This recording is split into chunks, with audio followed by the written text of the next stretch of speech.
It was, as far as I can ascertain, in September of the year 1811 that a post-chaise drew up before the door of Asby Hall in the heart of Lincolnshire. The little boy, who was the only passenger in the chaise, and who jumped out as soon as it had stopped, looked about him with the keenest curiosity during the short interval that elapsed between the ringing of the bell and the opening of the hall door. He saw a tall, square, red brick house, built in the reign of Anne. A stone-pillared porch had been added in the pure classical style of 1970. The windows of the house were many, tall and narrow, with small panes and thick white woodwork. A pediment, pierced with a round window, crowned the front. There were wings to right and left, connected by curious glazed galleries, supported by colonnades with the central block. These wings plainly contained the stables and offices of the house. Each was surmounted by an ornamental cupola with a gilded vane. An evening light shone on the building, making the window panes glow like so many fires. Away from the hall, in front of a stretched flat park, studded with oaks and fringed with firs which stood out against the sky. The clock in the church tower, buried in trees on the edge of the park, only its golden weathercock catching the light, was striking 6, and the sound came gently beating down the wind. It was, altogether, a pleasant impression, though tinged with the sort of melancholy appropriate to an evening in early autumn that was conveyed to the mind of the boy who was standing in the porch waiting for the door to open to him. The post-chaise had brought him from Warwickshire, where, some months before, he had been left an orphan. Now, owing to the generous offer of his elderly cousin Mr. Abney, he had come to live at Asby. The offer was unexpected, because all who knew anything of Mr. Abney looked upon him as a somewhat austere recluse, into whose steady-going household the advent of a small boy would import a new and, it seemed, incongruous element. The professor of Greek at Cambridge had been heard to say that no one knew more of the religious beliefs of the later pagans than did the owner of Asby. Certainly his library contained all the then available books bearing on the mysteries, the Orphic poems, the worship of Mithras, and the Neoplatonists.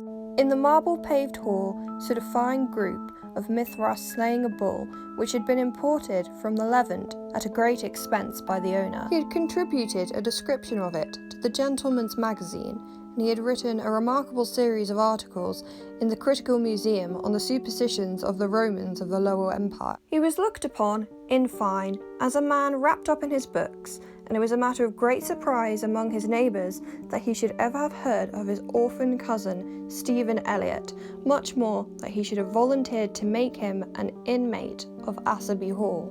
Whatever may have been expected by his neighbours, it is certain that Mr. Abney, the tall, the thin, the austere, seemed inclined to give his cousin a kindly reception. The moment the front door was opened, he darted out of his study, rubbing his hands with delight. "How are you, my boy? How are you? How old are you?" said he. "That is, you are not too much tired, I hope, by your journey to eat your supper?" "No, thank you, sir," said Master Elliot. "I am pretty well." "That's a good lad," said Mr. Abney. "And how old are you, my boy?" It seemed a little odd that he should have asked the question twice in the first 2 minutes of their acquaintance. "I'm 12 years old next birthday, sir," said Stephen. "And when is your birthday, my dear boy? 11th of September, eh? That's very well. Nearly a year hence, isn't it? I like to get these things down in my book. Sure it's 12? Certain?" "Yes, quite sure, sir." Well, take him to Mrs. Butcher's room, Pa, and let him have his tea, supper, whatever it is." "Yes, sir," said the staid Mr. Parkes, and conducted Stephen to the lower regions. Mrs. Bunch was the most comfortable and human person whom Stephen had, as of yet, met at Asby. She made him completely at home, and they were great friends in a quarter of an hour, and great friends they remained.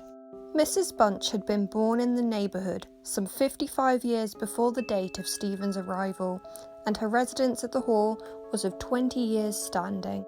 Consequently, if anyone knew the ins and the outs of the house and the district, Mrs. Bunch knew them, and she was by no means disinclined to communicate her information. Certainly, there were plenty of things about the Hall and the Hall gardens which Stephen, who was of an adventurous and inquiring turn, was anxious to have explained to him. Who built the temple at the end of the Laurel Walk?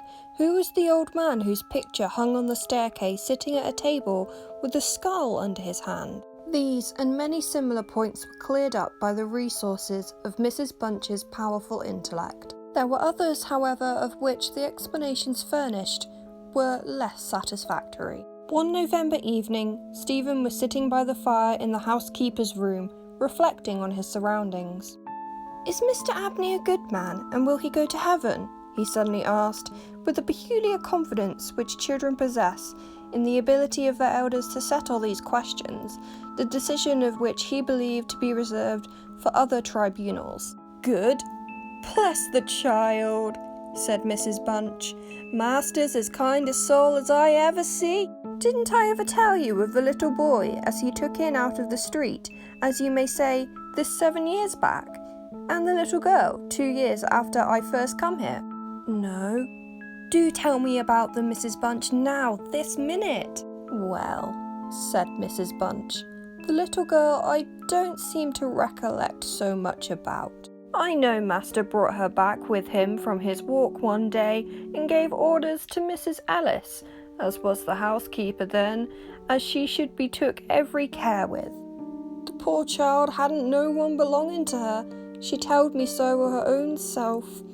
And here she lived with us a matter of 3 weeks it might be, and then, whether she was something of a gypsy in her blood or what not, but one morning she out of her bed afore any of us had opened an eye, and neither track nor yet trace of her have I set eyes on since. Master was wonderful put about, and had all the ponds dragged, but it's my belief that she was had away by them gypsies, for there was singing around the house for as much as an hour the night she went, and Parkes declare as he heard them a-calling in the woods all that afternoon. Dear, dear, a odd child she was, so silent in her ways and all. But I was wonderful taken up with her, so domesticated she was, surprising." "And what about the little boy?" said Stephen. "Ah, that poor boy," sighed Mrs. Bunch. "He were a foreigner, a Jevanny he called himself, and he come from a tweaking his hurdy-gurdy around about the drive one winter day, and Master had him in that minute, and asked all about where he came from, and how old he was, and how he made his way, and where was his relatives, and all as kind a heart could wish. But it went the same way with him. They were a hunruly lot, them foreign nations, I do suppose, and it was off one fine morning, just the same as the girl. Why he went and what he done was our question for as much as a year after, for he never took his hurdy-gurdy, and there it lays on the shelf." The remainder of the evening was spent by Stephen in a miscellaneous cross-examination of Mrs. Bunch in an effort to extract a tune from the hurdy-gurdy. That night he had a curious dream. At the end of the passage at the top of the house, in which his bedroom was situated, there was an old disused bathroom. It was locked, but the upper half of the door was glazed, and since the muslin curtains which used to hang there had long been gone, you could look in and see the lead-lined bath affixed to the wall on the right hand, with its head towards the window. On the night of which I am speaking, Stephen Elliott found himself, as he thought, looking through the glazed door. The moon was shining through the window, and he was gazing at a figure which lay in the bath. His description of what he saw reminds me of what I once beheld myself in the famous vaults of St. Michan's Church in Dublin, which possess the horrid property of preserving corpses from decay for centuries. A figure impressibly thin and pathetic, of a dusty leaden colour, enveloped in a shroud-like garment, the thin lips crooked into a faint and dreadful smile, the hands pressed tightly over the region of the heart. As he looked upon it, a distant, almost inaudible moan seemed to issue from its lips, and the arms began to stir. The terror of the sight forced Stephen backwards, and he awoke to the fact that he was indeed standing on the cold, boarded floor of the passage in the full light of the moon. With all the courage, which I do not think can be common among boys of his age, he went to the door of the bathroom to ascertain if the figure of his dreams were really there. It was not, and he went back to bed. Mrs. Bunch was much impressed next morning by his story, and went so far to replace the muslin curtain over the glazed door of the bathroom. Mr. Abney, moreover, to whom he confided his experiences at breakfast, was greatly interested, and made notes of the matter in what he called his book. The spring equinox was approaching, as Mr. Abney frequently reminded his cousin, adding that this had been always considered by the ancients to be a critical time for the young, that Stephen would do well to take care of himself and to shut his bedroom window at night, and that Censorinus had some valuable remarks on the subject. Two incidents that had occurred about this time made an impression upon Stephen's mind. The first was after an unusually uneasy and oppressed night that he had passed, though he could not recall any particular dream that he had had. The following evening, Mrs. Bunch was occupying herself in mending his nightgown. "Gracious me, Master Stephen," she broke forth rather irritably, "how do you manage to tear your nightdress all to flinders this way? Look here, sir, what trouble do you give to poor servants that have to darn and mend after you?" There was indeed a most destructive and apparently wanton series of slits or scorings in the garment, which would undoubtedly require a skilful needle to make good. They were confined to the left side of the chest, long parallel slits about 6 inches in length, some of them not quite piercing the texture of the linen. Stephen could only express his entire ignorance of their origin. He was sure they were not there the night before. "But," he said, "Mrs. Bunch, they are just the same as the scratches on the outside of my bedroom door, and I'm sure I never had anything to do with making them." Mrs. Bunch gazed at him open-mouthed, then snatched up a candle, departed hastily from the room, and was heard making her way upstairs. In a few minutes, she came down. "Well," she said, "Master Stephen, it's funny to me how them marks and scratches can come up there. Too high up for any cat or dog to have made 'em, much less a rat. For all the world like a Chinaman's fingernails, as my uncle in the tea trade used to tell us of when we was girls together. I wouldn't say nothing to master, not if I was you, Master Stephen, my dear. Just turn the key of the door when you go to bed." "I always do, Mrs. Bunch, as soon as I've said my prayers." "Ah, that's a good child. Always say your prayers, and then no one can't hurt you." Herewith Mrs. Bunch addressed herself to mending the injured nightgown, with intervals of meditation until bedtime. This was on a Friday night, March 1812. On the following evening, the usual duet of Stephen and Mrs. Bunch was augmented by the sudden arrival of Mr. Parkes, the butler, who as a rule kept himself rather to himself in his own pantry. He did not see that Stephen was there. He was, moreover, flustered and less slow of speech than was his wont. "Master may get up his own wine if he likes, of an evening," was his first remark.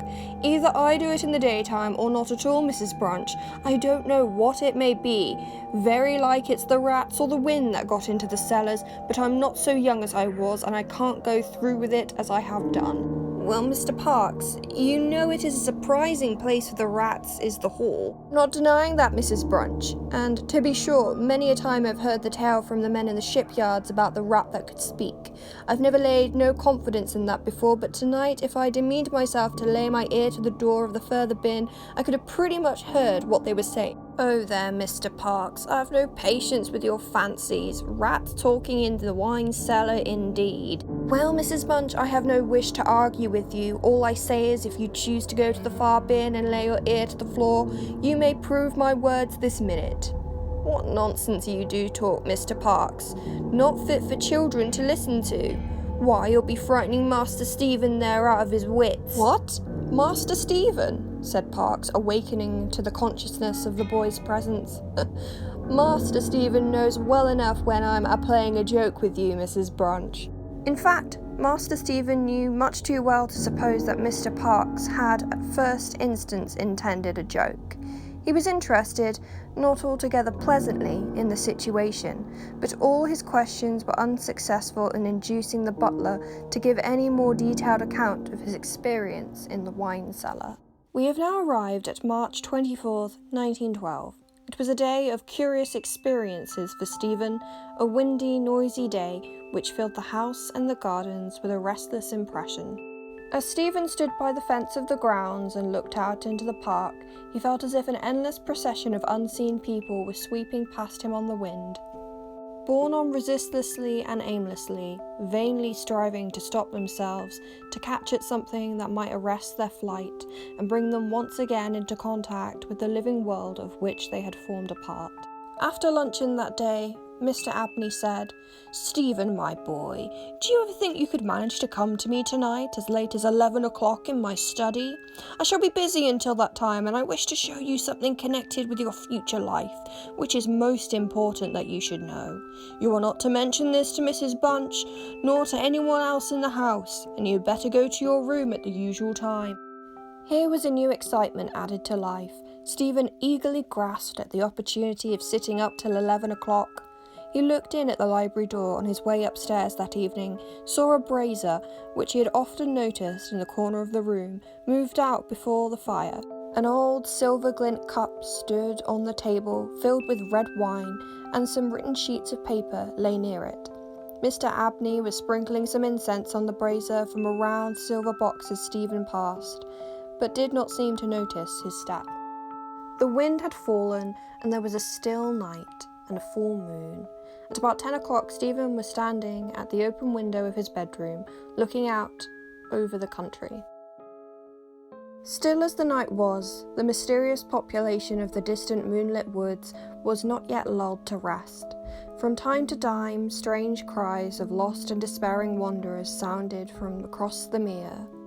They might be the notes of owls or water birds, yet they did not quite resemble either sound. Were they not coming nearer? Now they sounded from the nearest side of the water, and in a few moments they seemed to be floating out among the shrubberies. Then they ceased. But just as Stephen was thinking of shutting the window and resuming his reading of Robinson Crusoe, he caught sight of two figures, standing on the gravelled terrace that ran along the garden side of the hall. The figures of a boy and a girl, it seemed. They stood side by side, looking up at the windows. Something in the form of the girl recalled irresistibly his dream of the figure in the bath. The boy inspired him with a more acute fear. Whilst the girl stood half smiling with her hands clasped over her heart, the boy, a thin shape with black hair and ragged clothing, raised his arms in the air with the appearance of menace and an unappeasable hunger and longing. The moon shone upon his almost transparent hands, and Stephen saw that the nails were fearfully long and that the light shone through them. As he stood with his arms thus raised, he disclosed a terrifying spectacle. On the left side of his chest there was an opened, black and gaping rent, and there fell upon Stephen's brain, rather than upon his ear, the impression of one of those hungry and desolate cries that he had heard resounding over the woods of Aswarby all that evening. In another moment, this dreadful pair had moved swiftly and noiselessly over the dry gravel, and he saw them no more. Inexpressibly frightened he was. He determined to take his candle and go down to Mr. Abney's study, for the hour appointed for their meeting was near at hand. The study or library opened out of the front hall on one side, and Stephen, urged on by his terrors, did not take long in getting there. To effect an entrance was not so easy. It was not locked, he felt sure, for the key was on the outside of the door as usual. His repeated knocks produced no answer. Mr. Abney was engaged. He was speaking. What? Why did he try to cry out? And why was the cry choked in his throat? Had he too seen the mysterious children? But now everything was quiet, and the door yielded to Stephen's terrified and frantic pushing. On the table in Mr. Abney's study, certain papers were found, which explained the situation to Stephen Elliott when he was of an age to understand them. The most important sentences were as follows.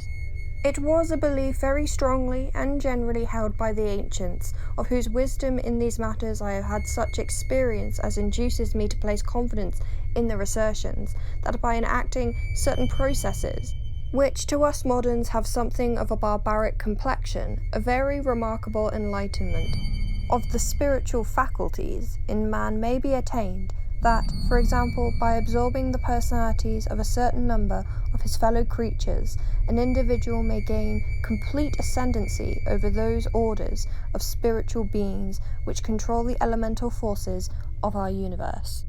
It is recorded of Stephen Magnus that he was able to fly in the air, to become invisible, or to assume any form he pleased, by the agency of the soul of a boy whom, to use the libellous phrase employed by the author of the Clementine Recognitions, he had murdered. I find it set down, moreover, with considerable detail in the writings of Trismegistus, that a similar happy results may be produced by the absorption of the hearts of not less than 3 human beings below the age of 21 years.